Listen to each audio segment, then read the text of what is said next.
ಆಯತುಲ್ಲಾ ಅಲ್ ಖಮೇನಿ ಸಾವಿಗೆ ಭಾರತ ಸಂತಾಪವನ್ನು ಸೂಚಿಸಿದೆ. ಆಯತುಲ್ಲಾ ಅಲ್ ಖಮೇನಿಯ ಹತ್ಯೆಗೆ ಭಾರತ ಸಂತಾಪವನ್ನು ಸೂಚಿಸಿರುವಂಥದ್ದು. ಅಮೆರಿಕ ಇಸ್ರೇಲ್ ದಾಳಿಯಲ್ಲಿ ಇರಾನ್ನ ಪರಮೋಚ್ಚ ನಾಯಕ ಮೃತಪಟ್ಟಿದ್ದು. ಈಗ ಅವರ ಸಾವಿಗೆ ಭಾರತ ಸಂತಾಪವನ್ನು ಸೂಚಿಸಿದೆ. ಸಂತಾಪ ಪುಸ್ತಕಕ್ಕೆ ಸಹಿ ಹಾಕಿರುವಂಥದ್ದು ಭಾರತದ ವಿದೇಶಾಂಗ ಕಾರ್ಯದರ್ಶಿ. ಇವತ್ತು ನವದೆಹಲಿಯಲ್ಲಿರುವಂತಹ ಇರಾನ್ ರಾಯಭಾರಿ ಕಚೇರಿಗೆ ಭಾರತದ ವಿದೇಶಾಂಗ ಕಾರ್ಯದರ್ಶಿ ವಿಕ್ರಮ್ ಮಿಸ್ತ್ರಿ ಅವರು ಭೇಟಿ ಕೊಟ್ಟು ಸಂತಾಪ ಪುಸ್ತಕಕ್ಕೆ ಸಹಿ ಹಾಕಿದ್ದಾರೆ.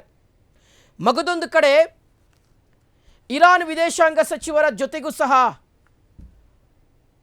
ಎಕ್ಸ್ಟರ್ನಲ್ ಅಫೇರ್ಸ್ ಮಿನಿಸ್ಟರ್ ಜೈಶಂಕರ್ ಅವರು ಮಾತನಾಡಿದ್ದಾರೆ.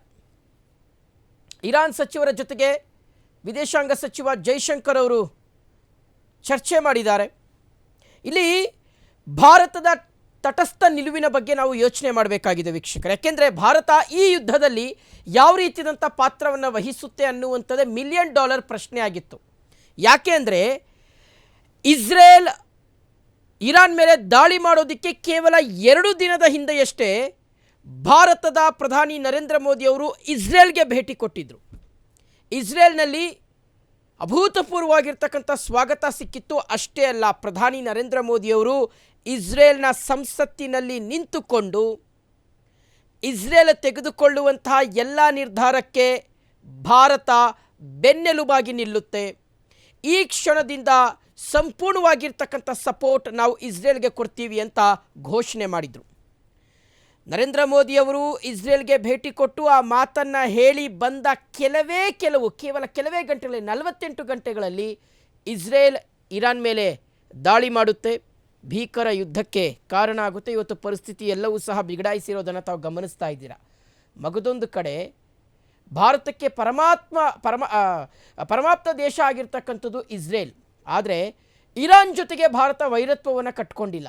ಬದಲಾಗಿ ಇರಾನ್ ಜೊತೆಗೂ ಸಹ ಒಳ್ಳೆಯ ಸಂಬಂಧವನ್ನು ಭಾರತ ಹೊಂದಿದೆ. ದ್ವಿಪಕ್ಷೀಯ ಸಂಬಂಧ ತುಂಬ ಚೆನ್ನಾಗಿದೆ. ಹಾಗೆ ನೋಡಿದರೆ ಅತಿ ಹೆಚ್ಚು ಪೆಟ್ರೋಲಿಯಮನ್ನು ನಾವು ತರಿಸ್ಕೊಳ್ಳುವಂಥದ್ದೇ ಇರಾನ್ನಿಂದ.